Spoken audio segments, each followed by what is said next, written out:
Salut tous les super branchés de Alpha Media Mission 007. Bon à savoir, nous allons parler de Jésus blanc.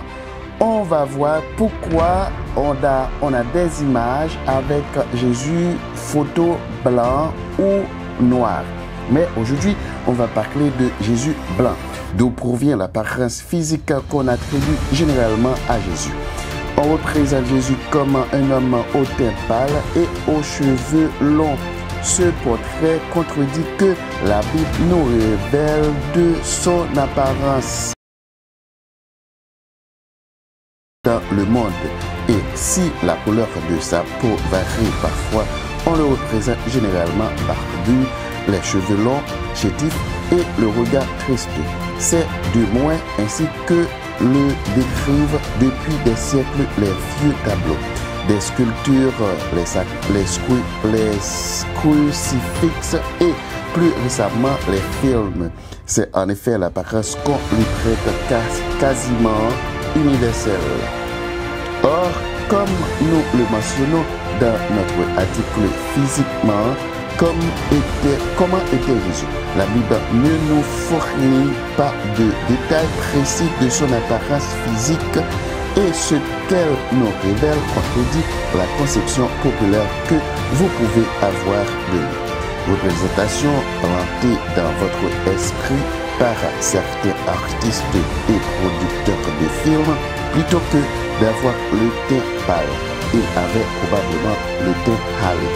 Au lieu d'être chétif, il était sans doute viril et robuste. L'idée qu'on se fait de son apparence physique ne s'appuie pas sur la Bible. D'où provient-elle? Pourquoi les artistes, les sculpteurs et les producteurs de films le représentent ainsi, avec ces traits que l'histoire révèle risque de vous surprendre. On va voir que Jésus n'est pas blanc ou n'est pas noir. Les Européens, les faux prophètes, dessinaient photos de Jésus à leur ressemblance. Cet acte de raciste également appelé terroriste préjudiciste. Les Européens manipulaient la Bible comme étant l'homme blanc et mettre l'homme de couleur pour s'abaisser devant lui. En regardant l'image de Jésus blanc, alors l'homme blanc représente Jésus-Christ. En fait, l'image que vous regardez maintenant sur votre petit écran, en faisant l'homme de couleur obéir à leurs ordres et leur servir comme esclave. Lorsque l'homme blanc fait connaître que l'homme de couleur est inférieur à lui, il choisit de faire l'homme noir son esclave de champ. Il n'y a que parmi vous qui a chez vous l'image de Jésus blanc en baissant devant l'image pour l'adorer, faisant des signes de la croix. C'est de l'idolâtrie. Cette image de Jésus blanc contamine la religion, ayant un grand impact sur la religion. On va voir 4 éléments de Jésus blanc ensemble aujourd'hui. Pas d'image. Premier élément de Jésus, pas d'image dans l'Église primitive. Les proches de Jésus ne nous ont laissé aucune description de lui et cela n'est pas dû au fait qu'il était trop occupé. Le Nouveau Testament est guère avare de détails importants sur sa vie, mais il demeure généralement muet sur son apparence. Il n'existe nulle part une représentation artistique de lui faite par l'un de ses contemporains. Pourquoi cela? Pourquoi si simplifier? Les premiers chrétiens se rendaient compte que bien que Jésus ait une apparence ordinaire, Ésaïe 53, verset 2, il était loin d'être un homme ordinaire, étant Dieu fait chair, Jean 1er, verset 1er, 14, verset 28, et puisqu'il respectait fidèlement les 10 commandements, il appliquait le deuxième à Jésus.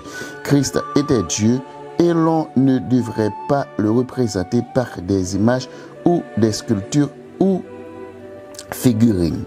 L'apôtre Paul a développé cette idée quand il a écrit « Nous ne devons pas croire que la divinité soit semblable à de l'or, à de l'argent ou à la pierre, sculptée par l'art et l'industrie de l'homme. » Acte 17, verset 29. Autrement dit, Dieu est si grand que le réduire à une représentation quelconque revient à le limiter. Paul Hulbur écrit à propos du 1er siècle, le culte des idoles était étroitement lié à la vie.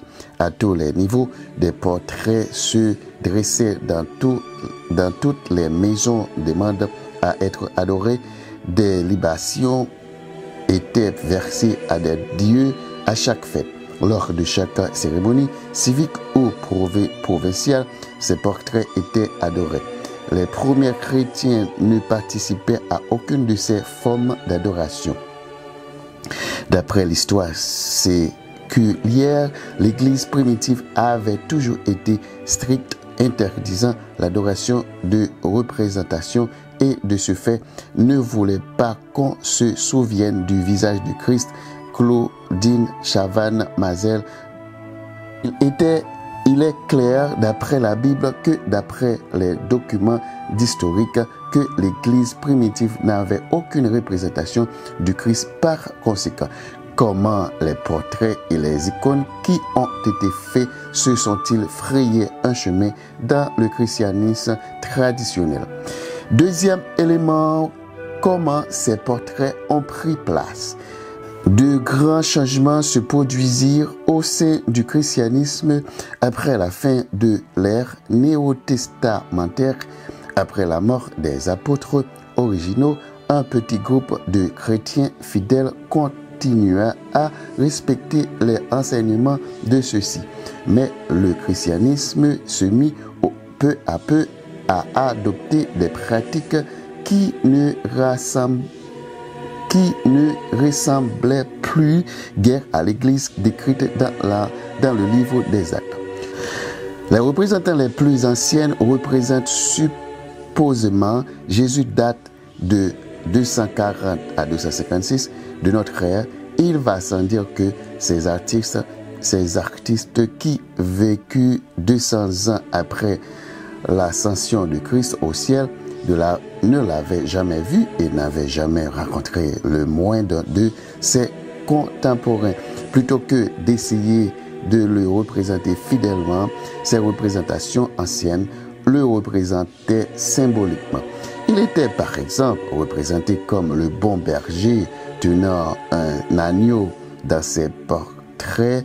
Il apparaît jeune, physiquement robuste et sans barbe. La plupart de ces portraits ont été découverts dans des catacombes à Rome et non en Asie mineure où la plupart des premiers chrétiens vivaient.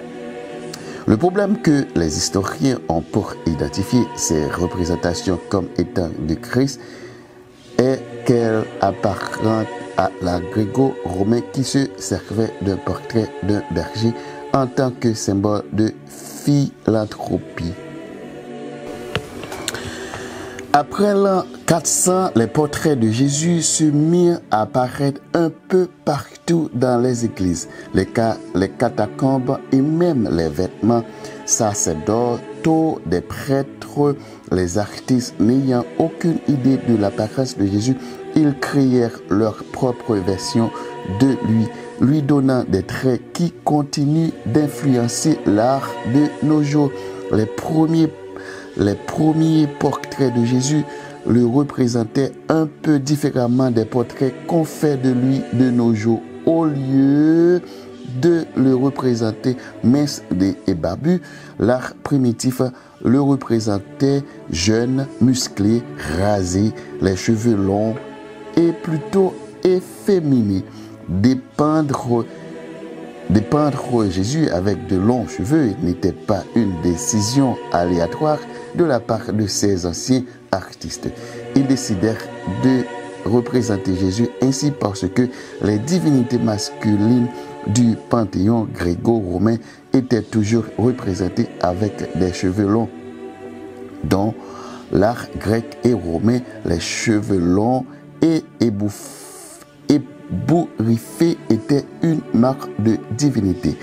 En se laissant pousser les cheveux, Christ se donnait un air de divinité qui le distinguait des disciples et des badauds représentés à ses côtés. Quand on donne à Christ un visage jeune, imberbe et des cheveux longs et ébouriffés, cela le place en compagnie d'Apollon et de Dionysos, pour autant qu'il a la même apparence d'Apollon et Dionysos, il emprunte aussi quelque chose de leur aspect féminin. Le visage imberbe ressemble davantage au portrait d'Apollon, au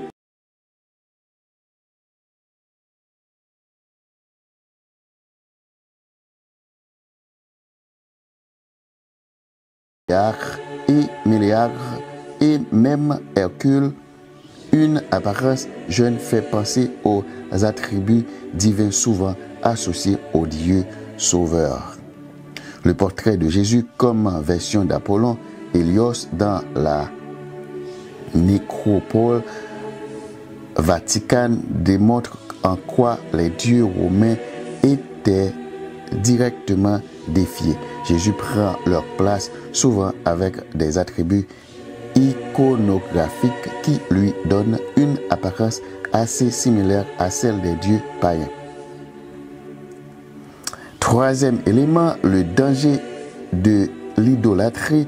Dieu a horreur de l'idolâtrie des païens. C'est clair, d'après la Bible, l'Éternel ordonna à son peuple de ne pas se faire de représentation de lui ou de n'importe quel dieu imaginaire, ou de se servir de celle-ci pour l'adorer. L'ancien Israël fut emmené captif pour avoir pratiqué l'idolâtrie. 2 Rois 17, verset 15-18, Osée 8, verset 4. Le Nouveau Testament abonde en mise en garde contre l'idolâtrie. Par exemple, 1 Corinthiens 10, verset 14, 1 Jean 5, verset 21. Dieu qui a inspiré ces déclarations souhaiterait-il être adoré et imagé par des représentations inspirées de l'idolâtrie païenne? Dieu qui dit être le même hier, aujourd'hui et éternellement, Hébreux 13, verset 8, aurait-il subitement changé d'avis à propos des représentations au IVe siècle? Quatrième élément, une image véritable de Christ. Quand nous essayons de nous représenter Dieu par une image physique, nous perdons de vue l'étendue de sa puissance et de sa gloire, qui ne pourrait jamais être décrite sur une toile de peintre ou par une sculpture. Au lieu de nous l'imaginer à travers la lentille qu'il nous donne dans sa parole, nous l'imaginons par les verres optiques de notre imagination humaine. En somme, nous le refaçonnons à notre image. Non seulement les représentations de Jésus décrivent mal, non seulement les représentations de Jésus décrivent mal ce à quoi il ressemblait, mais elles s'appuient sur des faux dieux du paganisme antique. Le meilleur moyen de remplacer ces images par la vérité sur Jésus est d'étudier diligemment votre Bible et de remplir votre esprit de sa connaissance et de ses enseignements, tout en évitant les représentations que les hommes font de lui. Christ fit une déclaration profonde que nous retrouvons dans Jean 4, verset 23-24. L'heure vient et elle est déjà venue où les vrais adorateurs adoreront le Père en esprit et en vérité, car ce sont là les adorateurs que le Père demande. L'adoration de Christ devrait s'appuyer sur la vérité et non sur de fausses représentations artistiques de son apparence. Voilà, c'est tout pour aujourd'hui à propos de Jésus blanc. Partagez ce message à vos amis. Nous reverrons encore pour une autre version de Jésus et c'est sûr qu'on va parler de Jésus noir. Bye.